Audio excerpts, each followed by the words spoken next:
Shalom Bapak Ibu Saudara yang dikasihi Tuhan. Kita sungguh bersyukur hari ini kita boleh bersama-sama menghadap Tuhan untuk menaikkan seru doa kita kepadanya, bahkan untuk mendengar kebenaran firman-Nya. Mari sebelum kita lebih jauh menaikkan pujian dan seru doa kita bersama-sama satu dalam doa. Bapa di surga, kami bersyukur Engkau Allah yang begitu baik. Engkau Allah yang menyertai kehidupan kami. Ya Tuhan, malam hari ini kami datang ke hadapan-Mu ya Tuhan. Kami rindu memuji nama-Mu. Kami rindu menaikkan seru doa kami kepada Tuhan. Bahkan kami rindu mendengar kebenaran firman-Mu ya Tuhan. Engkau Allah yang mengenal kami. Engkau Allah yang mengetahui isi hati kami ya Tuhan. Karena itu Tuhan, biarlah sekalipun kami melaksanakan secara online persekutuan doa ini, tetapi hati kami hanya tertuju kepada Tuhan saja. Bahkan Tuhan, ampuni setiap salah dan dosa kami ya Tuhan di hadapan-Mu. Sehingga Tuhan, malam ini kami layak memuji Engkau. Kami layak berseru berdoa kepada Engkau, bahkan mendengar firman-Mu. Pimpin waktu ini ya Tuhan. Kami berdoa bersyukur dalam nama Tuhan kami yang hidup, Tuhan Yesus Kristus. Amin. Bapak Ibu Saudara yang dikasihi Tuhan, kita sungguh bersyukur karena dalam kehidupan kita ada Tuhan yang begitu setia. Sehingga melalui lembah kekelaman sekalipun kita tidak perlu takut, karena Dia beserta dengan kita. Mari kita naikkan pujian di jalan hidupku. Kita katakan, di hidupku ku ada sobat yang setia, dialah Tuhan Yesus Kristus. Mari kita nyanyikan pujian ini.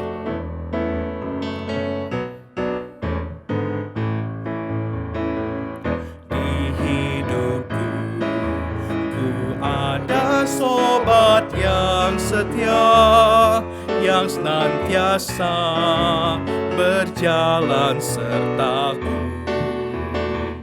Masa gelap dibuatnya terang ceria, itulah Yesus juru selamatku. Ku tak cemaskan jalan yang naik turun, lewat lembah dan gunung yang terjal,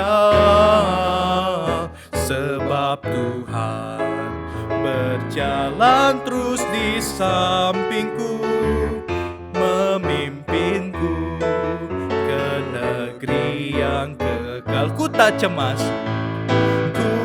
cemaskan jalan yang naik turun, lewat lembah dan gunung yang terjal, sebab Tuhan berjalan terus di sampingku, memimpinku ke negeri yang kekal. Memimpinku ke negeri yang kekal. Bapak Ibu Saudara, mari kita bersama berdoa membawa ucapan syukur kita kepada Tuhan. Jika hari ini kita masih ada sebagaimana kita ada, itu semua hanya karena kekuatan dan kemurahan Tuhan bagi kita. Mari kita membawa ucapan syukur dan pujian kita kepada Tuhan melalui doa kita. Mari kita bersama berdoa. Bapa di surga, kami menaikkan syukur kami kepada Tuhan. Kami memuji Tuhan karena Tuhan begitu baik dalam kehidupan kami. Engkau menyertai hidup kami, Engkau menopang hidup kami sampai kepada detik ini ya Tuhan. Kami sungguh bersyukur untuk kebaikan Tuhan yang begitu luar biasa, dan kami bersyukur untuk kesetiaan Tuhan yang begitu luar biasa. Kami memuji Engkau Allah yang setia, Allah yang begitu baik menyertai hidup kami. Terimalah ucapan syukur kami ini ya Tuhan. Kami menaikkan ucapan syukur ini dalam nama anak-Mu yang tunggal, Tuhan Yesus Kristus. Amin. Bapak Ibu Saudara yang dikasihi Tuhan, mari kita juga saat ini berdoa untuk pelayanan-pelayanan di gereja kita. Sekalipun pelayanan kita dilangsungkan secara online, kiranya Tuhan menolong segenap majelis, segenap hamba Tuhan, dan aktivis di setiap komisi untuk tetap kreatif dalam melakukan pelayanan secara online di masa pandemi ini. Mari kita doakan juga agar Tuhan senantiasa memberikan kerinduan kepada segenap jemaat untuk setia beribadah dan bersekutu sekalipun dilangsungkan secara online. Mari kita berdoa bagi pelayanan-pelayanan gereja kita di tengah-tengah masa pandemi. Bapa Surgawi, kami juga terus menyerahkan Tuhan untuk pelayanan-pelayanan Tuhan di tengah-tengah gereja Tuhan di GKPJ. Kami menyerahkan untuk setiap majelis, setiap hamba Tuhan, setiap pengurus komisi. Tuhan kiranya berikan mereka kreativitas untuk boleh senantiasa melayani Tuhan dengan kreatif di masa pandemi, agar mereka boleh memikirkan bagaimana menjangkau lebih banyak lagi anggota-anggota jemaat-jemaat untuk boleh dilayani, untuk boleh mendengar kebenaran firman Tuhan, bahkan untuk boleh bertumbuh sekalipun di masa-masa pandemi di mana kami melaksanakan pelayanan secara online. Ya Tuhan, kami juga berdoa kiranya Tuhan juga menggerakkan setiap daripada jemaat-jemaat Tuhan, agar mereka pun punya kerinduan yang besar untuk mereka tetap setia bersekutu, setia beribadah, sekalipun ibadah dan persekutuan dilangsungkan secara online, tapi mereka rindu untuk memuji Tuhan, menghampiri Tuhan, bahkan mendengar kebenaran firman-Mu, sehingga Tuhan kerohanian mereka semakin bertumbuh, jemaat-jemaat Tuhan semakin dikuatkan di tengah-tengah masa-masa yang tidak mudah ini. Terima kasih Tuhan, berkati pelayanan-pelayanan di tengah-tengah gereja-Mu di GKPJ ini. Terima kasih Bapa, dalam nama Tuhan Yesus kami berdoa. Amin. Bapak Ibu Saudara yang dikasihi Tuhan, ketika kita berada di dalam naungan, dalam kuasa kasih Tuhan, maka di sanalah kita bisa merasakan ketenangan menghadapi apapun. Sebuah lagu yang indah yang digubah dari perkataan Dietrich Bonhoeffer, seorang pemimpin Kristen yang dipenjara oleh Nazi. Lagu ini ditulisnya sebagai doa ketika dia dipenjara selama 8 tahun oleh Nazi. Dan setelah doa ini dia tuliskan, 8 minggu kemudian dia dihukum mati oleh Nazi. Meskipun demikian, perkataan doa yang luar biasa keluar daripada mulut Dietrich Bonhoeffer tentang bagaimana rasanya memperoleh ketenangan, memperoleh kedamaian karena dia dinaungi oleh kuasa kasih Tuhan. Mari kita naikkan pujian ini, bait pertama, dinaungi oleh kuasa kasih-Nya. Dinaungi oleh kuasa kasih-Nya, dijaga, dihiburkan tak henti. Ku mau hidup denganmu hari ini, menuju tahun baru sertamu. Dinaungi oleh kuasa kasih-Nya, kami tenang hadapi apapun. Tuhan beserta kita siang dan malam, rahmat-Nya pasti baru tiap hari. Mari kita membawa dalam doa untuk persiapan pemilihan majelis GKPJ periode tahun 2022-2024. Kiranya Tuhan menolong setiap panitia yang mempersiapkan pemilihan majelis, serta kiranya Tuhan menggerakkan orang-orang yang akan Dia pakai menjadi majelis untuk bersedia menerima pelayanan ini dengan sukacita bagi pembangunan tubuh Kristus di tengah jemaat GKPJ. Mari kita berdoa bersama untuk persiapan pemilihan majelis ini. Bapa di surga, kami datang kepada Tuhan juga berdoa saat ini bagi persiapan pemilihan majelis periode 2022-2024. Kami berdoa ya Tuhan, serahkan dalam tangan Tuhan secara khusus panitia pemilihan yang terus bekerja melayani Tuhan, bagaimana mereka mempersiapkan pemilihan ini ya Tuhan. Sertai setiap mereka, beri hikmat bagi setiap mereka untuk mengambil langkah yang terbaik bagi jalannya lancarnya pemilihan majelis ini. Kami juga berdoa Tuhan bagi setiap calon-calon yang dihubungi. Kiranya Tuhan menolong agar kiranya mereka boleh diberikan kesediaan hati yang rela untuk melayani Tuhan, menerima pelayanan ini dengan sukacita bagi pembangunan tubuh Kristus di tengah-tengah jemaat GKPJ, sehingga Tuhan Engkau boleh pakai orang-orang yang nanti akan terpilih untuk boleh menggerakkan gereja Tuhan ini, membangun gereja Tuhan ini, menanamkan visi Tuhan di tengah-tengah GKPJ. Tuhan sertai untuk pemilihan majelis ini Tuhan, untuk segala persiapan yang diperlukan, biarlah Tuhan sendiri yang campur tangan, dan para majelis yang terpilih adalah mereka yang daripada Tuhan sendiri, yang boleh Tuhan pimpin, yang boleh Tuhan pakai untuk boleh membangun pelayanan Tuhan di tengah-tengah gereja-Mu ini. Terpujilah Tuhan yang baik. Kami berdoa dalam nama Tuhan kami yang hidup, Tuhan Yesus. Amin. Bapak Ibu Saudara, mari kita juga berdoa untuk persiapan penyusunan program kerja gereja kita di tahun 2022, baik program kerja gereja secara umum maupun program kerja komisi-komisi di GKPJ. Kiranya Tuhan memberikan hikmat kepada segenap majelis, pembina komisi, dan para pengurus untuk memikirkan program yang tepat sasaran untuk mendukung pertumbuhan rohani jemaat maupun anggota komisi-komisi di GKPJ. Mari kita berdoa bagi penyusunan program gereja kita dan komisi di tahun 2022. Mari kita satu dalam doa. Kami juga berdoa Tuhan bagi rencana penyusunan program kerja gereja tahun 2022 maupun program kerja komisi.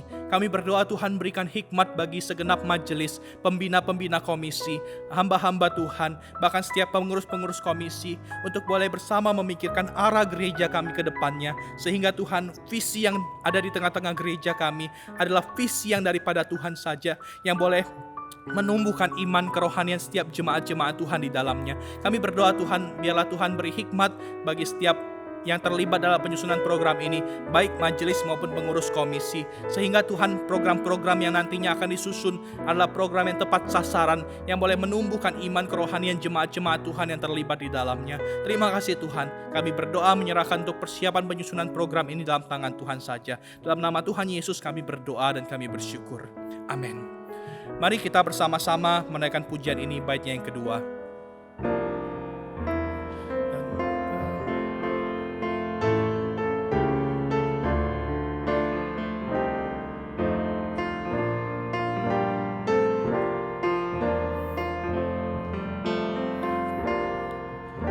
Dan ketika hati kami tersiksa, hari-hari yang jahat menekan, ya Tuhan anugerahkan jiwa kami keselamatan yang telah Kau genapi.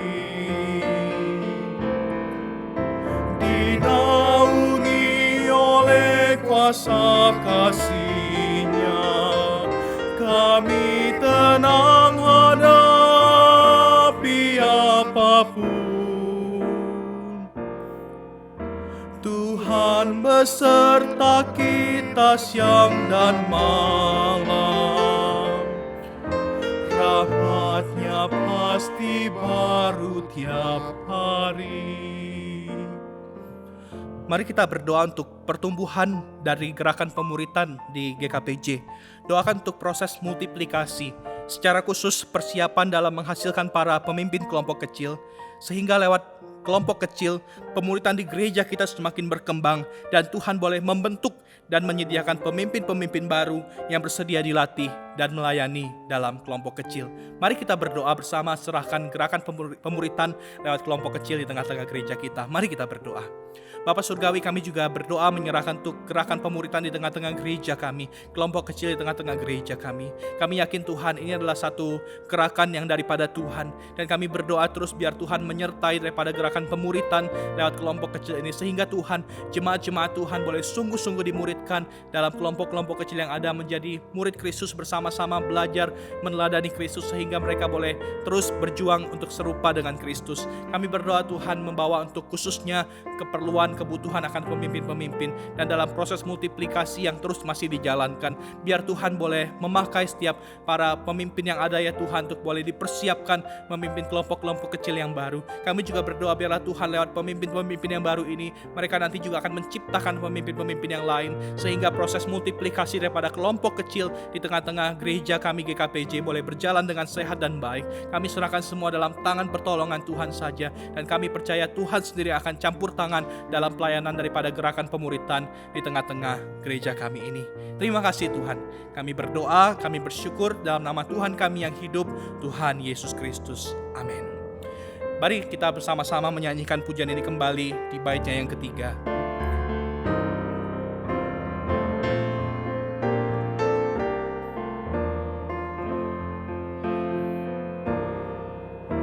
Bila engkau suguhkan cawan pahit, dipenuhi sengsara sampai batas. Kami terima tanpa ragu hati dari tangan-Mu yang penuh kasih. Dinaungi oleh kuasa kasih-Nya, kami tenang hadapi apapun. Tuhan beserta kita siang dan malam, rahmat-Nya pasti baru tiap hari. Saat ini kita mengetahui bahwa penularan COVID semakin bertambah tinggi di kota Jambi, sehingga orang-orang terdekat, keluarga ataupun kerabat kita mungkin ada yang terinfeksi virus ini. Mari kita berdoa untuk mereka yang sedang bergumul dengan sakit karena virus COVID. Khususnya doakan beberapa jemaat dan keluarga yang sedang berjuang untuk segera pulih. Kiranya Tuhan memulihkan, menguatkan, dan menghiburkan mereka.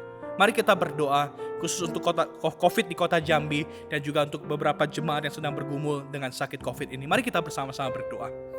Bapa di surga, kami juga datang kepada Tuhan, berdoa secara khusus Tuhan untuk kondisi pandemi COVID di kota Jambi. Kami mendengar beberapa waktu ini angka penularan semakin tinggi. Oh Tuhan, kami memohon belas kasih Tuhan. Kami memohon kemurahan Tuhan, agar Tuhan boleh segera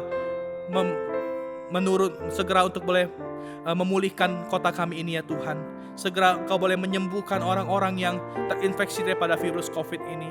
Kami mau berdoa Tuhan biar kota kami ini segera boleh pulih. Bahkan kami khusus berdoa Tuhan bagi beberapa jemaat dan keluarga mereka juga yang sedang bergumul dengan sakit karena virus COVID ini.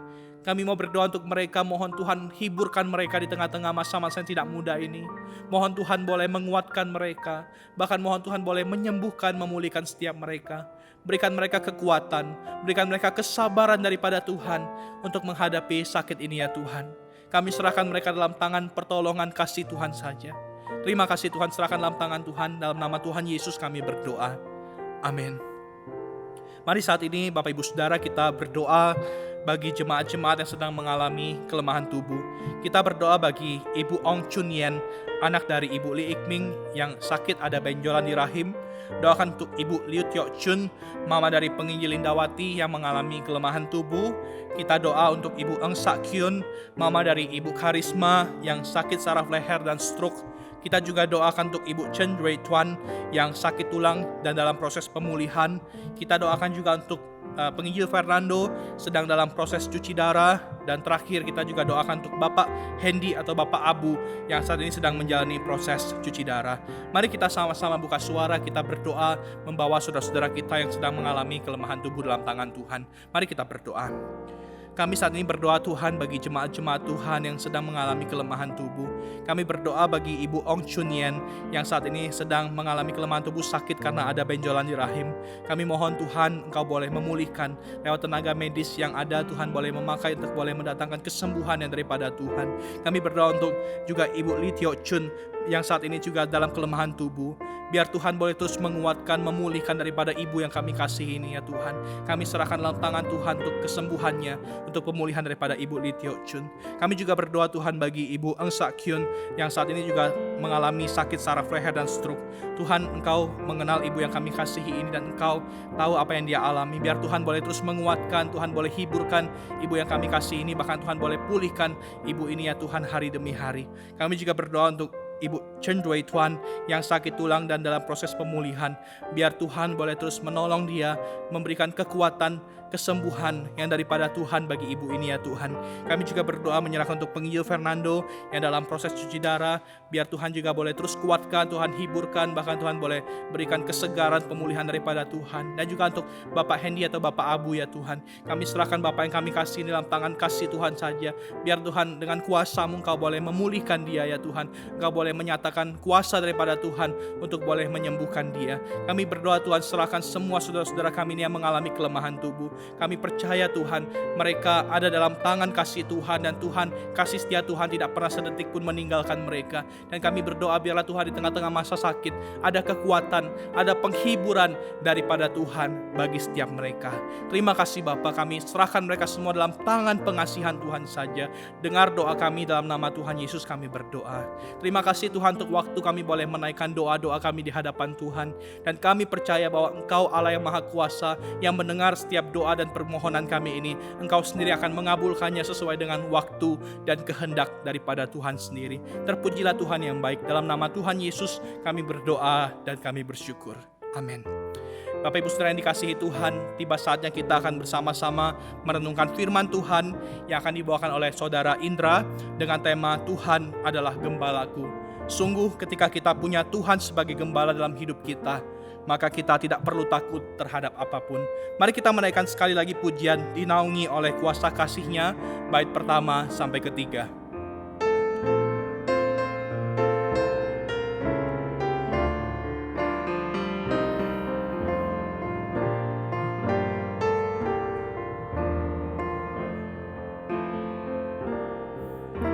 Dinaungi oleh kuasa kasih-Nya,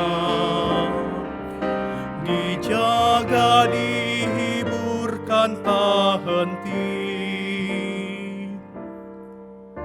Ku mau hidup denganmu hari ini, menuju tahun baru sertamu. Dinaungi oleh kuasa kasih-Nya, kami tenang hadapi apapun.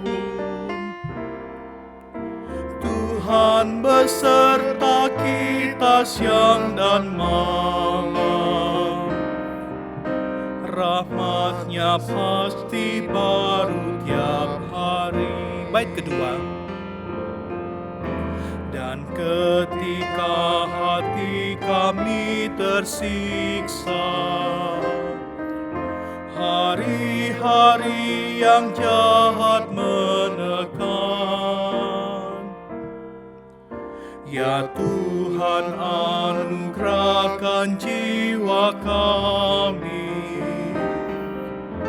keselamatan yang telah Kau genapi. Dinaungi kuasa kasih-Nya, dinaungi oleh kuasa kasih-Nya, kami tenang hadapi apapun. Tuhan beserta kita siang dan malam, rahmat-Nya pasti baru tiap hari. musik saja. Biarlah kita boleh merasakan dinaungi kuasa kasih Tuhan, sehingga kita memperoleh ketenangan dan kedamaian, karena kita tahu ada Tuhan yang beserta dengan kita. Kita pujikan bait ketiga. Bila engkau suguhkan cawan pahit, dipenuhi sengsara sampai batas, kami terima tanpa ragu hati dari tangan-Mu yang penuh kasih. Dinaungi oleh kuasa kasih-Nya, kami tenang hadapi apapun. Tuhan beserta kita siang dan malam, rahmat-Nya pasti baru tiap hari. Rahmat-Nya pasti baru. Rahmat-Nya pasti baru tiap hari. Kepada Saudara Indra kami persilahkan. Ya, selamat malam Bapak Ibu Saudara sekalian. Senang berjumpa kembali dalam persekutuan doa pada malam ini. Ya, saya juga mengucapkan terima kasih Saudara Rio yang sudah memimpin kita dalam pujian. Saya mengajak Bapak Ibu untuk membuka dari kitab Mazmur 23 ayat 1 sampai 6. Tapi kita akan merenungkan ayat 1 saja. Saya akan membacakan bagi Bapak Ibu Saudara sekalian. Mazmur Daud. Tuhan adalah gembalaku, takkan kekurangan aku. Ia membaringkan aku di padang yang berumput hijau. Ia membimbing aku ke air yang tenang. Ia menyegarkan jiwaku. Ia menuntun aku di jalan yang benar oleh karena namanya. Sekalipun aku berjalan dalam lembah kekelaman, aku tidak takut bahaya, sebab Engkau besertaku. Gadamu dan tongkatmu, itulah yang menghibur aku. Engkau menyediakan hidangan bagiku di hadapan lawanku. Engkau mengurapi kepalaku dengan minyak, pialaku penuh melimpah. Kebajikan dan kemurahan belaka akan mengikuti aku seumur hidupku, dan aku akan diam dalam rumah Tuhan sepanjang masa. Hampir setiap orang Kristen di seluruh dunia sangat mengenali Mazmur ini. Oleh sebab itu Mazmur ini sangat disukai dan digemari. Bahkan kita tahu Mazmur 23 ini telah menjadi gubahan musik yang indah dan nyanyian gereja pada saat ini. Selain itu Bapak Ibu Saudara sekalian, kita tahu Mazmur 23 ini disukai oleh orang-orang yang tidak terkait dengan iman Kristen. Karena di dalamnya menggambarkan kemiripan domba dengan manusia.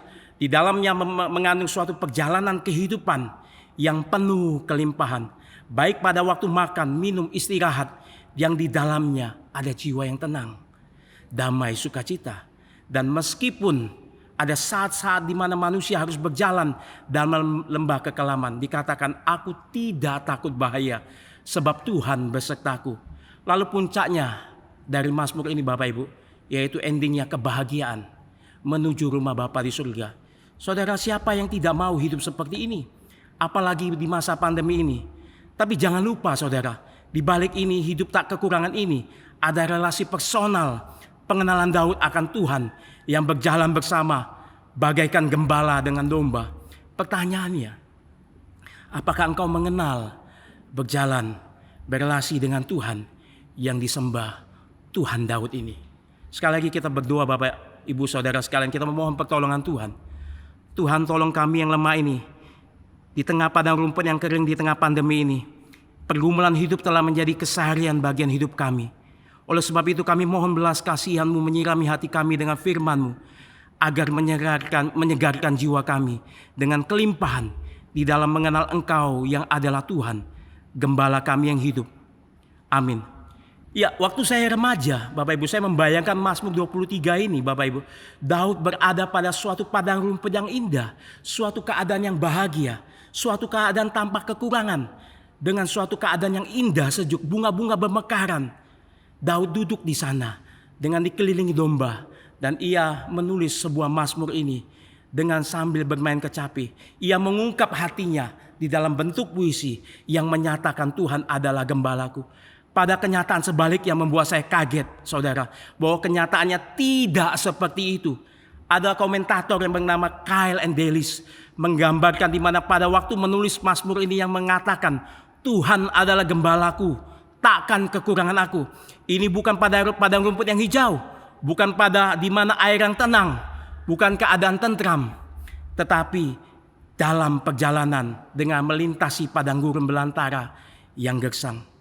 Dalam 2 Samuel 15 dikisahkan bagaimana Daud melarikan diri dari Yerusalem, kota Allah yang sangat ia cintai.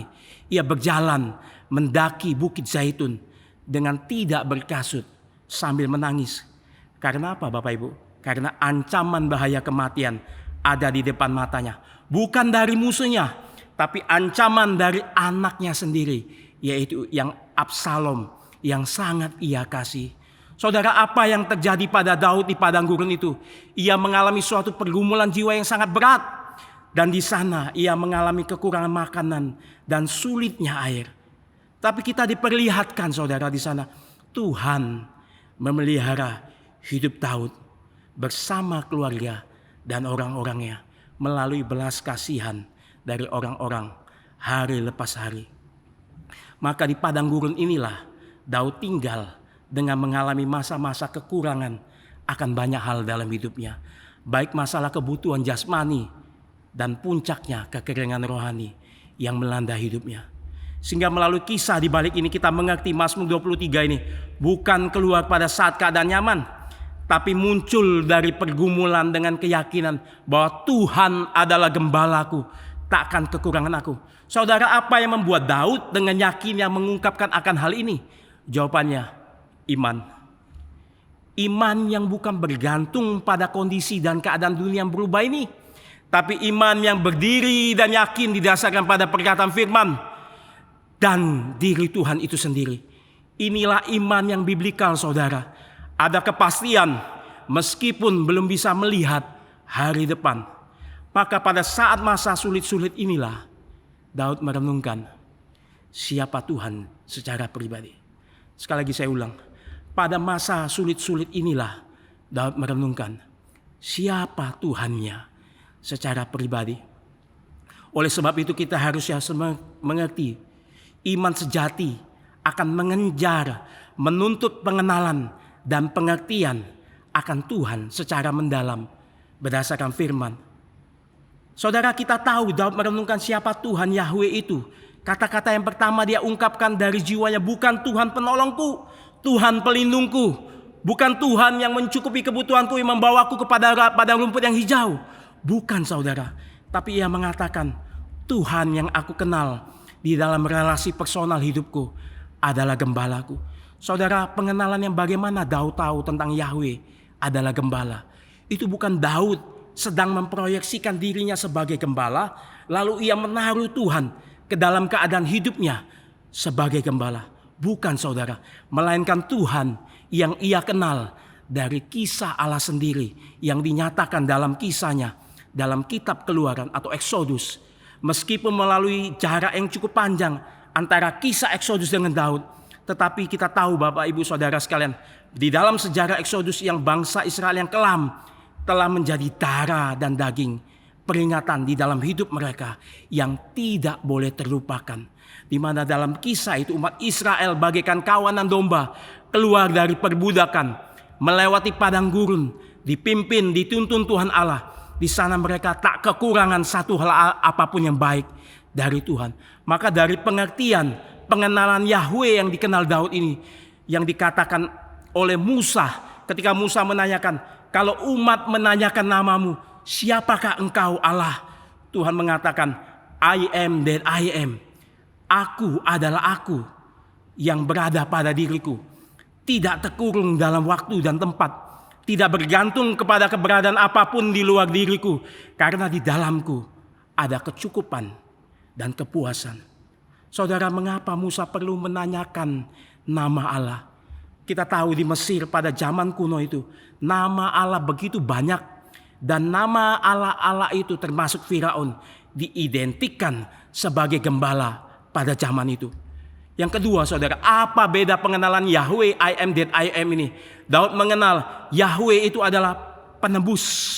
Saudara, perhatikan, Tuhan turun menebus umatnya di dalam perbudakan, di dalam belenggu dosa di tanah Mesir. Lalu Tuhan menuntun umatnya. Kata menebus ini, saudara, kita perlu perhatikan yang sangat Daud kenal sekali. Yang di dalam bahasa kita kenal yaitu mengandung arti sebagai kerabat. Menjadi kerabat terdekat yang utama. Ini merupakan relasi yang begitu dekat. Tuhan nyatakan kepada umatnya, saudara. Allah bagaikan kerabat yang berhak pertama menebus umatnya. Kemudian saudara, ada kata yang sungguh menggugah saya. Tuhan itu bukan turun menebus, tapi dia diam berada di tengah-tengah umatnya. Dan ia mengembara bersama umatnya. Saudara, 1 Tawarik 17 ayat 4-5 dikatakan, aku tidak pernah diam. Yahweh tidak pernah diam dalam rumah sejak aku menuntun orang Mesir keluar sampai hari ini. Tetapi aku mengembara dari kemah ke kemah, dari kediaman ke kediaman. Saudara, kalimat ini sungguh menggugah saya. Tuhan, pencipta langit dan bumi, yang saat ini kita kenal adalah gembala yang mengembara bersama umatnya di tengah padang gurun yang begitu sulit. Ia menuntun dan menyertai. Musa sampai mengatakan di dalam Ulangan 4 ayat 7, sebab bangsa manakah yang mempunyai Allah yang demikian dekat kepada seperti Tuhan Allah kita, setiap kita memanggil namanya. Saudara, saya mengutip perkataan ini biar kita sangat jelas akan keberadaan Allah yang kita kenal. Di dalam satu komentator berkata bahwa Tuhan semesta alam yang agung itu telah membungkuk untuk mengambil pekerjaan sebagai gembala yang kasar dengan menuntun umatnya hari lepas hari dan tinggal bersamanya. Saudara, Tuhan inilah yang dikenal Daud dalam pengembaraan kesesakan jiwanya. Hadir berjalan bersama. Sudahkah engkau kenal Dia? Saudara, pandemi ini mengubah dunia menjadi gelap dalam sekejap mata. Kesulitan demi kesulitan, kekurangan demi kekurangan itu terjadi menghimpit hidup kita. Baik ekonomi, baik masalah relasi, baik masalah dalam usaha maupun bisnis. Dan kita mungkin kehilangan orang yang kita kasih karena dampak pandemi ini. Oleh sebab itu keadaan masa sulit ini harusnya membawa kita lebih dekat dan mengenal Yahweh. Dengan mengatakan Tuhan adalah gembalaku. Karena ia tahu tidak ada domba dapat hidup tanpa gembala. Itu sebab di dalam Mazmur selanjutnya Daud menekankan, ia membaringkan aku, ia membimbing aku, ia menyadarkan jiwaku. Saudara, apakah jiwamu mengenal Tuhan secara pribadi dalam hidupmu? Apakah engkau memiliki relasi yang puas dengan Tuhan bagaikan kerabat dekatmu masuk dalam bagian hidupmu dan hadir bersama? Engkau sadari itu? Saudara, saya sangat tergugah dari kisah lagu yang dikarang oleh Fanny J. Crosby. Dikatakan sepanjang jalan Tuhan pimpin, itu cukup bagiku. Meskipun kadang tak ada jalan, ku tak senang. Tetapi anugerah pimpinan dan kesediaannya itu begitu cukup. Maka seperti biasanya saudara, ketika ia mengalami kesulitan, ia tidak mempunyai uang, sedikit saja yang butuhkan. Lalu seperti biasanya ia berdoa, menunjukkan pengenalan akan Allah di dalam hidupnya. Saudara, kata-kata yang tersentak dalam hidup saya, terkadang seperti biasanya dia berdoa. Bukan pada waktu doa digerakkan ada masalah maka ia berdoa. Saudara, kita sering sekali digerakkan oleh masalah baru kita mulai berdoa. Tapi kita tidak menyadari doa bukan hanya sekedar digerakkan oleh masalah saja. Ada satu esensi yang penting, yaitu relasi. Doa seperti Yesus yang setiap hari bersama Bapaknya di dalam relasi yang intim sekali. Dan itu dilakukan oleh Fanny J. Crosby. Sehingga engkau lihat kata-kata demi kata yang dia ciptakan di dalam puisi dan dinyanyikan kita pada saat ini. Mengandung hidup yang penuh dengan pengenalan Allah yang sangat mendalam. C.S. Lewis, saudara, di dalam pengalamannya bagaimana ia berdoa, bergumul ketika memohon kepada Tuhan agar istrinya disembuhkan. Tapi pada faktanya istrinya meninggal. Ini melukakan hatinya. Ini membuat dia begitu kecewa yang menimpa hidupnya. Sangat berat sekali. Ia mengatakan kepedihan ini merupakan tantangan hebat bagi imanku. Namun segala yang terjadi tidak menghancurkan imannya. Dan ia mengungkapkan, melalui ini semua saya mengenali siapa Tuhan itu sebenarnya. Dan apa kedudukan Tuhan yang disembah itu dalam hidupku. Bahwa Tuhan itu bukan sarana, tetapi Tuhan adalah hidupmu. Tuhan itu adalah menjadi tujuan hidupmu. Saudara, kita perlu introspeksi diri. Sudahkah engkau mengalami relasi Dia hari lepas hari di dalam situasi yang sulit ini? Engkau merenungkan Tuhan yang berada bersama-sama engkau. Lalu kita masuk di dalam perenungan selanjutnya. Takkan kekurangan aku. Ini artinya kehidupan jiwa yang puas. Karena apapun yang Tuhan sudah berikan itu cukup, saudara. Kata-kata ini ungkapan yang sama yang Tuhan nyatakan di dalam Ulangan pasal 2 ayat 7. Tuhan mengatakan, sebab Tuhan Allahmu memberkati engkau dan segala pekerjaan tanganmu. Ia memperhatikan perjalananmu melalui padang gurun yang besar itu. Ke-40 tahun ini Tuhan Allahmu menyertai engkau dan engkau tidak kekurangan apapun.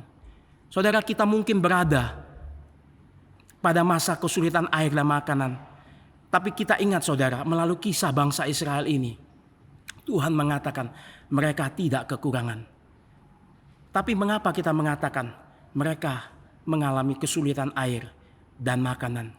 Di dalam Alkitab dicatat itu, di tengah padang gurun yang gersang. Betul, tapi mereka tak kekurangan.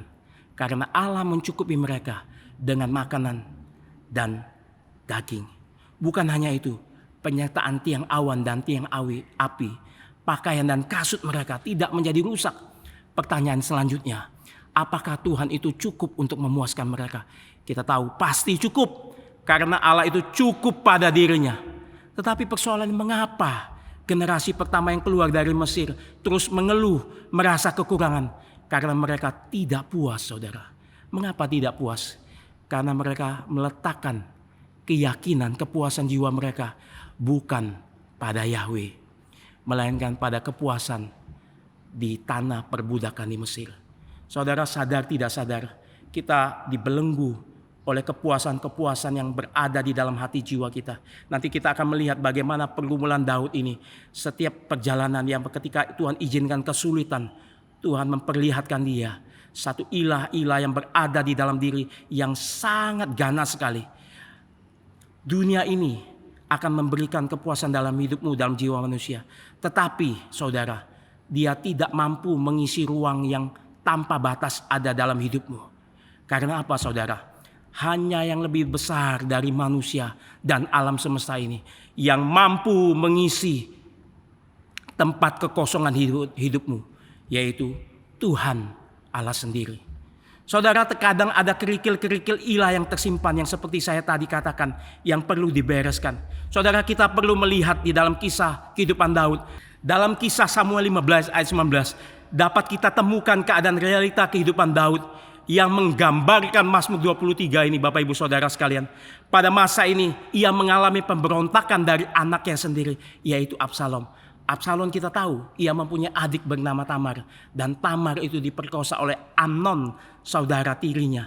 Lalu Amnon dengan rasa tidak bersalahnya, sangin dengan gagahnya, membuat Absalom sangat membencinya. Dan apa yang dilakukan Daud, saudara?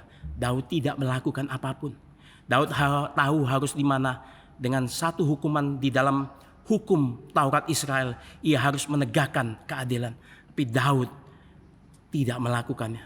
Lalu kita tahu saudara, Absalom nanti membunuh Amnon setelah 2 tahun dengan pertimbangan, dengan suatu perencanaan yang matang. Lalu ia menghabiskan Amnon. Kita tahu saudara, di dalam 2 Samuel 13 ayat 36b sampai 37, narasi Samuel ini memperlihatkan kita dengan seksama. Ayat 36b diperlihatkan, juga raja dan semua pegawai yang menangis dengan amat keras. Menangis karena apa saudara? Karena Amnon anaknya itu mati. Tapi tunggu dulu. Pada ayat 37 dikatakan, Absalom telah melarikan diri dan telah pergi, dan Daud berduka cita. Saudara, dikatakan Daud berkabung berhari-hari. Dalam terjemahan aslinya, baik pagi petang, Daud tak henti-hentinya berduka cita.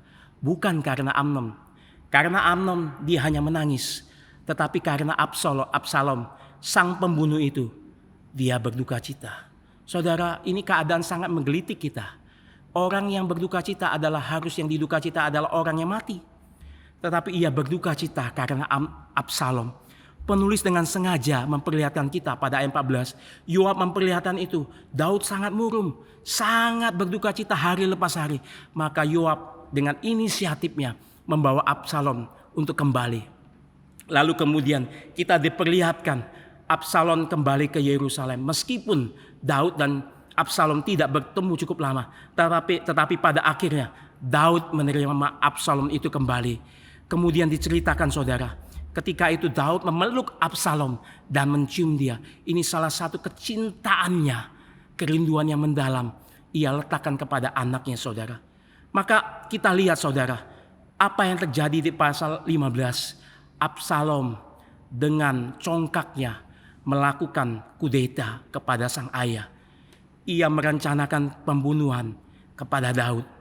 Apa yang terjadi? Kita diperlihatkan Daud harus melarikan diri bersama keluarganya dan orang-orang yang terdekat dia. berjalan menyusuri padang gurun, meninggalkan kota Allah. Ada kesedihan hati Daud. Ia harus meninggalkan tabut Allah, kehadiran Allah.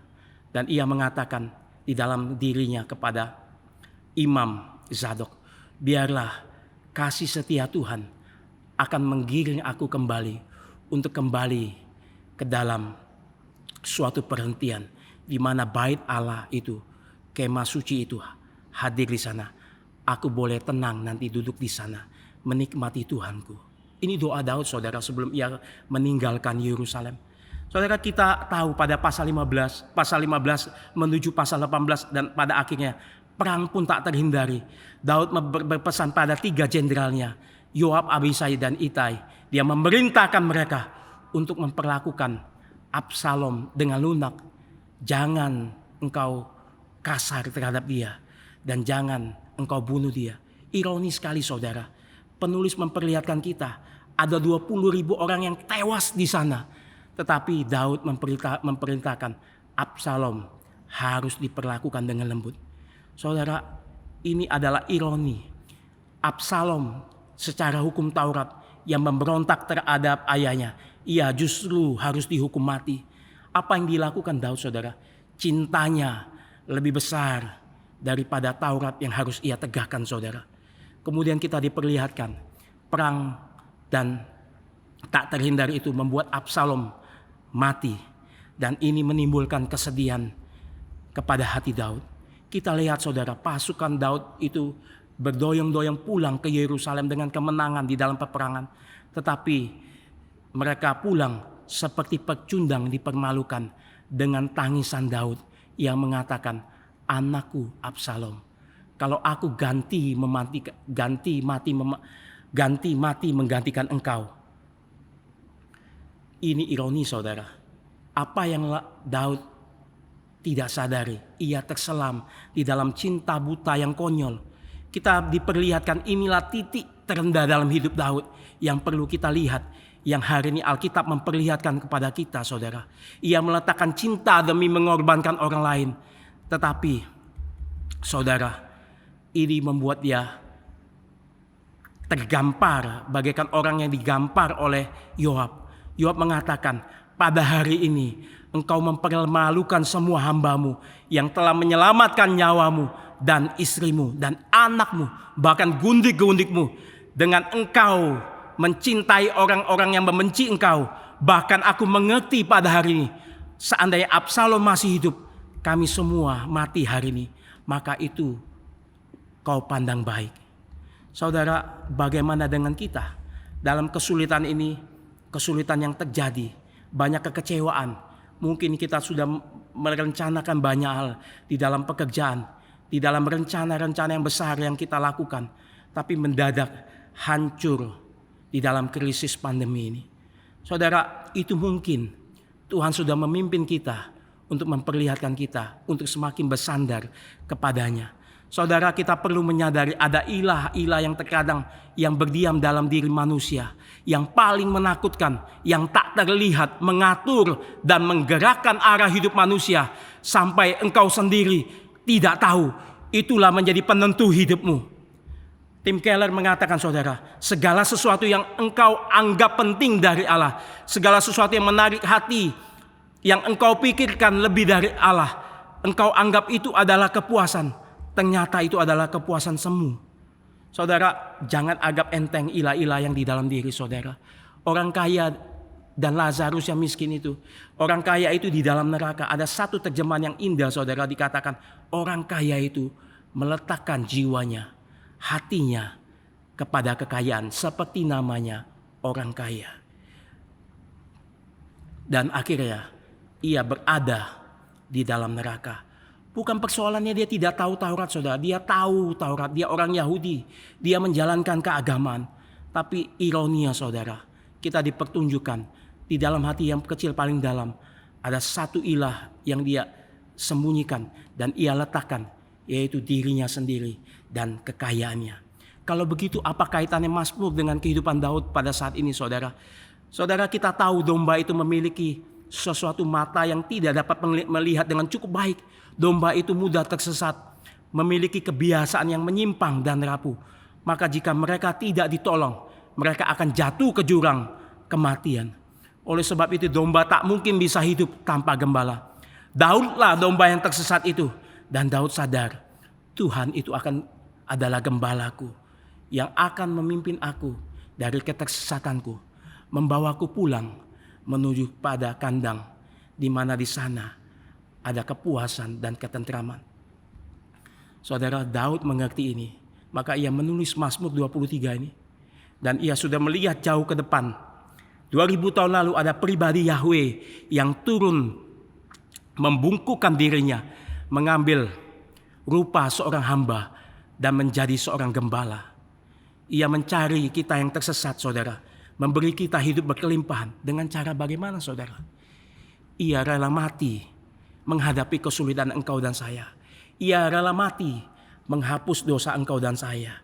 Dan kepuasan itu engkau bisa temukan puncaknya di atas Kalvari, di mana ia digantungkan di atas kayu salib. Dan Bapa di surga mengatakan, aku puas dengan keadilan yang telah kutetapkan di dalam anakku, sehingga manusia boleh berkelimpahan hari lepas hari. Inilah kelimpahan yang dikatakan Alkitab, saudara. Dan kita lihat ketika Kristus bangkit, ia pergi mencari satu persatu domba yang meninggalkannya, yang tadi mengikuti dengan setia, yang tadinya menaruh harapan kepada Kristus, ternyata sadar tidak sadar ia menaruh ilah lain dalam hatinya. Ia menaruh Mesias yang lain, bukan yang dikatakan Alkitab. Ia menaruh Mesias yang kemuliaan. Ia menaruh Mesias dengan tahta dan kemuliaan kebesaran dunia. Tapi Tuhan cari Petrus kembali. Tuhan mengatakan, Petrus, apakah engkau lebih mengasihi aku daripada mereka-mereka ini? Saudara, kata aslinya mereka-mereka ini, apakah engkau lebih mencintai aku lebih daripada hartamu, lebih daripada orang-orang terdekatmu? Petrus mengatakan, ya Tuhan, aku mengasihi kamu. Saudara, Yesus mengatakan, gembalakanlah domba-dombaku. Saudara, saya tidak mengerti ini. Bagaimana Allah yang turun, yang hatinya ia letakkan kepada domba-dombanya. Inilah hati Tuhan yang kita kenal. Masakan, hai engkau domba, tidak puas akan hal ini. Jika kita mengerti hal yang besar ini, kita tidak perlu khawatir akan hari esok, akan hal yang terjadi, ketakutan yang mengantam yang terjadi, bahkan membuat kita terjatuh. Karena domba itu pernah hadir di dalam dunia, merasakan seperti engkau dan saya di dalam kesulitan. Dia akan menuntun engkau kembali kepada jalannya yang kebenaran. Kasih setianya yang tak pernah habis memimpin engkau dan saya sampai pada kesudahannya, yang yaitu tempat perhentiannya bersama Bapa di surga. Untuk sebab itu, saudara, kita mengerti pandemi ini mungkin kita berisiko akan menghadapi kematian. Mungkin besok, mungkin 1 bulan lagi, kita tidak tahu. Hari ini saya melihat orang yang terdekat di dalam hidup saya mendadak pergi. Karena apa, saudara? Keadaan pandemi ini. Saudara, saya ingin saudara mengerti Roma 8 ayat 32, dia mengatakan, ia yang tidak menyayangkan anaknya sendiri, tetapi menyerahkannya bagi kita semua. Bagaimanakah mungkin ia tidak mengaruniakan segala sesuatu kepada kita bersama-sama dengan dia? Saudara, melalui Mazmur 23 ini, saya mengajak kalian untuk mengerti melalui pertanyaan. Mengapa banyak orang dalam seumur hidupnya mengalami kekurangan dan merasa tidak puas? Jawabannya sederhana, saudara. Karena dia tidak menjadikan Tuhan Yesus sebagai gembala. Mari kita berdoa di hadapan Tuhan. Tuhan, terima kasih kami sudah mendengarkan firman Tuhan. Terima kasih buat Tuhan hari lepas hari membimbing kami untuk mengikuti persekutuan doa ini. Semakin mengenal Tuhan dan bertumbuh di tengah-tengah masa sulit. Tuhan, kiranya memberkati firman ini, menguatkan kami, memimpin hari kami ke depan yang tidak kami ketahui. Karena kami tahu Tuhan, meskipun kami tidak tahu, Tuhan berjalan di depan memimpin kami. Biarlah firman Tuhan ini menghibur kami. Terima kasih atas anugerah Tuhan pada malam ini. Dalam nama Tuhan Yesus, amin. Ya, Bapak Ibu, selamat malam, Tuhan memberkati. Demikian persekutuan doa kita selesai pada hari ini.